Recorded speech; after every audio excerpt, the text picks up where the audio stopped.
Sotadaf Lamed. Le minag d'aller sur les kivrei tzadikim pour faire des tfilotes, qu'on appelle pèleriner. Est-ce que ce minag il a une source ou c'est qu'un minag? Est-ce qu'il y a des références qu'on peut retrouver à ce propos-là? Est-ce que c'est une mitzvah, c'est pas une mitzvah, ça sert à quelque chose, c'est bien, c'est pas bien? On va essayer de traiter ce sujet. On va voir plusieurs points à ce propos-là. Une des références les plus anciennes qu'il y a à propos de cette chose-là, d'aller chez un kéver, de quelqu'un qui est déjà niftar, on aurait pu penser que c'est quelque chose qui sert à rien. Le niftar, il est déjà en haut. Si on veut s'adresser à Hachem pour faire des tfilotes, on peut s'adresser de n'importe quel endroit. Et qu'est-ce qu'il y a de spécial d'aller chez un kéver? Mais non, on a retrouvé dans notre Gemara, enfin dans le date précédent, on a vu à propos des Meraglim, il y a Yoshua ben Benoun et Kalev ben Yefune qui n'ont pas fauté avec les Meraglim, ils ont essayé de protéger l'honneur de Rét Israël. Et Yoshua, il a eu une protection de Moshe Rabbeinu quand Moshe Rabbeinu lui a rajouté le Yud au début de son nom. Et sur Kalev, c'est écrit que, on fait une rachat dans le Pasuk, que Kalev ben Yefune, il a été faire des tfilotes sur Meharat HaMachpelah, là où sont enterrés Adam et Chava, Abraham et Sarah, et Yitzhak et Rivka, et Yaakov et Léa. Là-bas, sur Meharat HaMachpelah, il a fait des tfilotes que Hachem lui sauve qu'il ne soit pas influencé des Meraglim. Une autre source qu'on a à propos de cette chose-là de pèleriner, c'est le Kever de Rachel Imenu. Le Midrash nous raconte que Yaakov Avinu, il n'a pas enterré Rachel Imenu à Meharat HaMachpelah, il l'a enterré là où elle est Niftera, parce qu'il a vu dans le roi HaKodesh que quand les Bnei Israël vont sortir, ils vont être exilés, ils vont passer par là-bas sur le chemin et ils vont faire des tfilotes sur le Kever de Rachel Imenu que Hachem, et grâce à elle, il va nous faire revenir de l'exil. Dans le Shulchan Aruch aussi, on retrouve à plusieurs reprises le minag de faire des tfilotes sur les kvarim. Erev Rosh Hashanah, il y a un minag comme celui-là. À Tisha B'Av aussi, il y a un minag comme celui-là. Tisha B'Av après-midi, c'est un moment où on fait des tfilotes pour que le Mashiach arrive. Et le Shulchan Aruch, il ramène ce minag d'aller le faire ces tfilotes chez les kvarim des tzadikim, chez même, en fait, si on ouvre dans le Shulchan Aruch, on peut retrouver qu'il y a même un lien de faire des tfilotes sur des kvarim qui ne sont pas des tzadikim, n'importe quel juif, ou même peut-être des kvarim de goyim. Non, les kvarim de goyim, c'est déjà une autre histoire complètement. C'est pour nous, en fait, pour que nous, on se rappelle de la mort, pour que nous, on se réveille à la tchouva, c'est déjà quelque chose d'autre, c'est pas le sujet d'aujourd'hui. Est-ce que c'est une mitzvah ou c'est pas une mitzvah? Dans le Shut Mishpete Tzedek, il dit, j'ai recherché, je trouve pas qu'il y a ici une mitzvah. Quelle mitzvah il y a dans cette chose-là? Mais quand même, lui-même, il ramène, au nom du Bet Yosef, dans Siman Tafkouf Samerchet, qui dit à propos des Nedarim, quelqu'un qui a fait un Neder, qui a fait un serment, qui a pris sur lui quelque chose, alors si c'est une mitzvah, bien sûr que c'est quelque chose qui est beaucoup plus fort. On a vu dans Masachet Nedarim certaines différences. Par exemple, la Tarat Nedarim, elle est beaucoup plus difficile. Dans beaucoup de cas, si c'est une mitzvah, on ne fait pas la Tarat Nedarim du tout. Dans le Shulchan Aruch, dans le Bet Yosef, il ramène à propos de quelqu'un qui a pris sur lui d'aller faire des tfilotes chez les kivrei tzadikim, que c'est considéré comme un éner de mitzvah. Donc déjà, dans le BTSF, on trouve que c'est oui une mitzvah.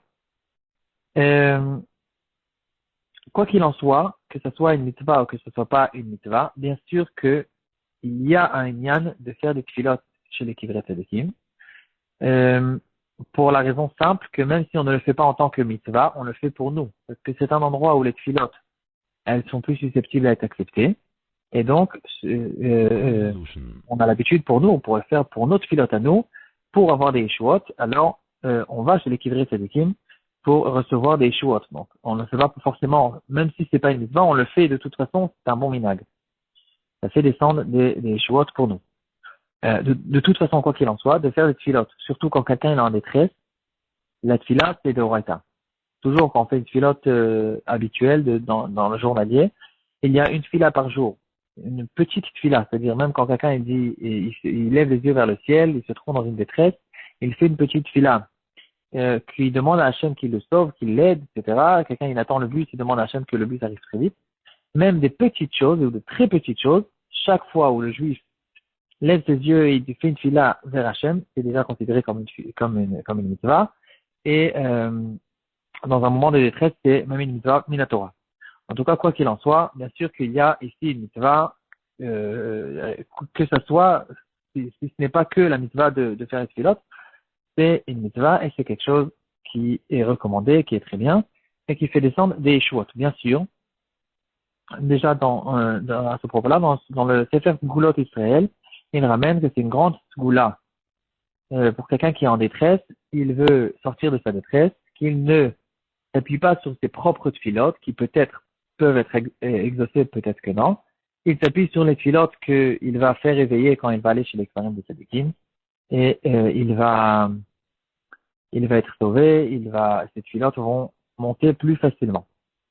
Un point à ce propos-là, quand on fait des tfilotes chez les Kivrei Tzadikim, il faut faire attention, dira le Mishnah Berurah, de ne pas parler aux morts. On ne parle pas aux morts, même si c'est des grands tzadikim. On ne s'adresse pas à eux quand on fait la tfila. On ne dit pas un tel et tel tzadik qui est ici, je t'en prie, monte devant le trône céleste et fais des tfilotes devant Hachem, etc.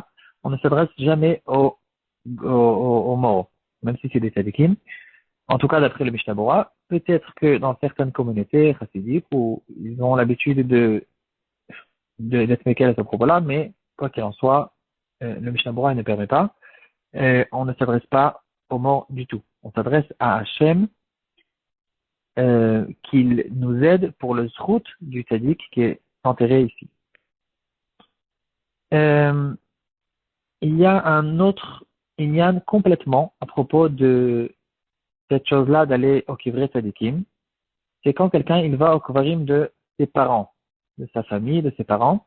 Ici, c'est quelque chose d'autre. Si on a vu jusqu'à maintenant que quelqu'un il va pèleriner sur les kivrei tzaddikim pour être sauvé, pour lui-même, pour son propre profit, quelqu'un qui va chez les kvarim de ses parents, qui ne sont pas forcément les tzaddikim, quand même ici, il y a premièrement un inyan de kibbutz avel, mais surtout, c'est quelque chose qui est extrêmement différent. C'est pas que je fais des tfilotes pour moi-même, parce que peut-être que c'est pas moi qui a besoin de lui, c'est plutôt le contraire. Peut-être qu'il lui, il a besoin de moi.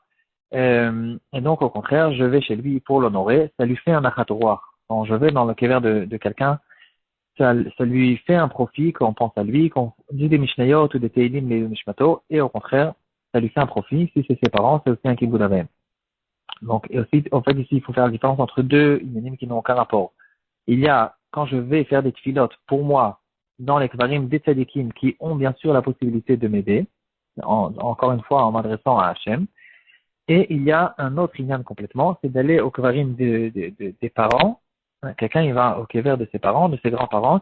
Ici, c'est plutôt au contraire, pour lui faire un Elou Nishmat et pour lui faire plaisir. Dans le cas où il peut l'aider, bien sûr qu'il va l'aider. Si on lui fait plaisir, alors c'est bien. Un exemple qui pourra nous illustrer cette chose-là, il y a dans les poskim un sujet à propos de un kever, quelqu'un qui n'a pas été chez le kever de son père ou son grand-père, plus une très longue période. Il parle de 10 ou 20 ans. Alors, dans ce cas-là, ça peut réveiller une certaine une kpeda, en fait. Le père qui n'est pas content qu'on n'a pas été le visiter tellement de temps. Alors, au contraire, quand il va le visiter encore après tellement de temps, le père, il peut non seulement ne pas vouloir l'aider, mais même ne pas être content sur lui. Donc, certains poskim disent que quand on n'a pas été au kever pendant tellement longtemps, alors on arrête, on ne va plus du tout à ce kever. Cette chose-là, bien sûr, n'est pas du tout, cette halakha, euh, n'est pas du tout on ne parle pas du tout des kivrei tzadikim. Parce que ici, encore une fois, quand on va dans la kever des parents, c'est pour leur profit, pour leur plaisir, à eux, des niftarim. Et donc, dans ce cas-là, on a peur qu'ils ne sont pas contents et on n'a pas été les visiter pendant longtemps. C'est les kivrei tzadikim, c'est au contraire, c'est pour nous. Et donc, il n'y a pas du tout cette chose-là.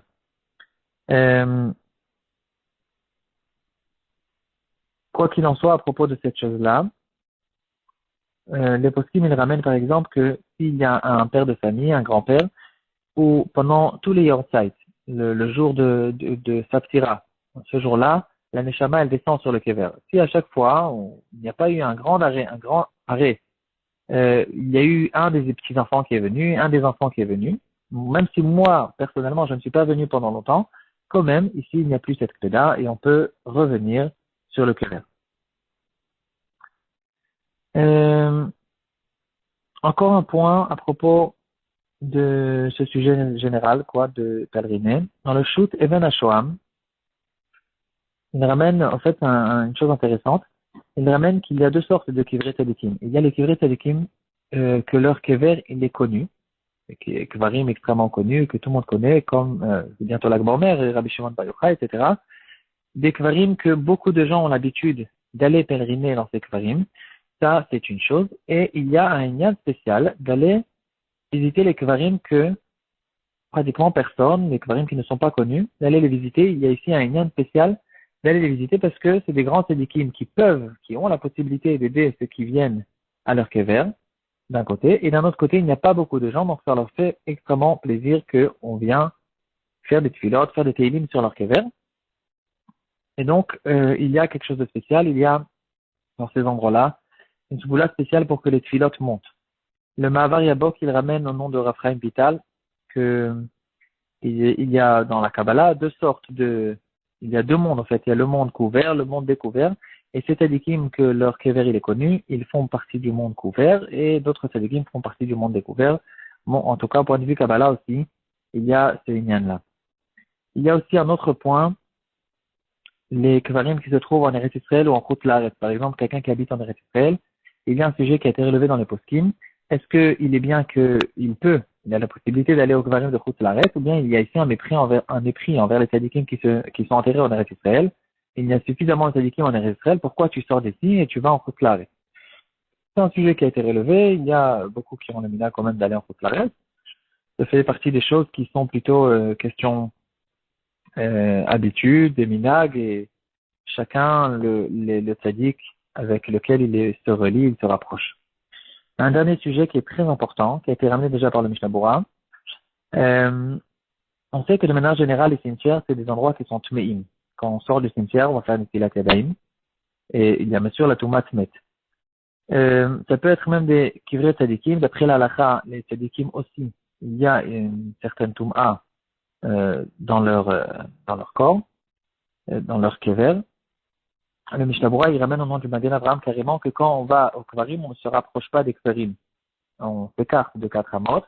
Si je ne me trompe pas, on n'a pas le minag de faire attention à cette chose-là, mais quand même, ça nous donne une idée qu'il faut faire attention. Ça veut dire quoi, il faut faire attention? Ça veut dire que les poskim, ils vont dire que avant de rentrer dans le cimetière, il faut faire très attention d'aller au mikvé. Quelqu'un qui est tamé, par exemple, d'un écoulement impur, alors il doit faire très attention de se rendre tahor avant d'aller au cimetière, parce que il y a dans les cimetières toutes sortes de chitonimes, de korot atuma, qui vont s'attraper sur cette personne dans le cas où il est tamé.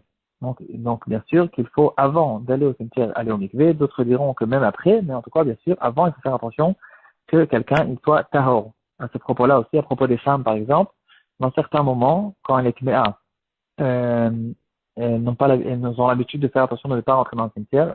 Il y a certaines communautés qui disent que les femmes ne rentrent jamais dans le cimetière. Ça fait partie des minagim, surtout quand elle est enceinte ou d'autres choses comme ça là. Dans chaque cas, il faut demander à un rav quel est chacun son minag.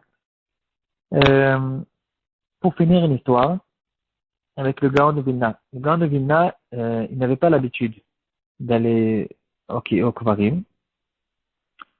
Et une fois, son frère lui a demandé de venir aller visiter au kever de leur mère. Ils ont été au kever de la mère, et le Gaon de Vilna, quand ils sont sortis, il a dit à son frère, tu as vu maman? Elle était très contente. Son frère, il a eu très peur d'entendre ça du Gaon de Vilna. Il a une vision spéciale il a vu sa mère, comment elle était contente que ses enfants viennent à visiter. Au bout de quelques jours, le Gaon de Vilna, il dit à son frère, sache que je regrette énormément. J'ai eu beaucoup de chagrin du fait qu'on a été visité au Beth Akvarot, et je regrette complètement cette visite. Alors, il lui a dit, mais quand même, tu as fait plaisir à ta mère. Tu as dit toi-même qu'elle a eu beaucoup de plaisir. Elle a dit oui, elle a eu beaucoup de plaisir, mais moi, ça m'a causé beaucoup de chagrin parce que, on comprend pas trop, parce que, en tout cas, ça lui a causé du mal dans sa grande doucha, dans sa grande sainteté. Le Gaon de Vilna, il a senti que ça lui a causé du mal, le fait d'aller au cimetière. Donc, en tout cas, bien sûr, il faut connaître les proportions, les minagim, c'est des choses qui dépendent beaucoup de communautés et de gens. Voilà.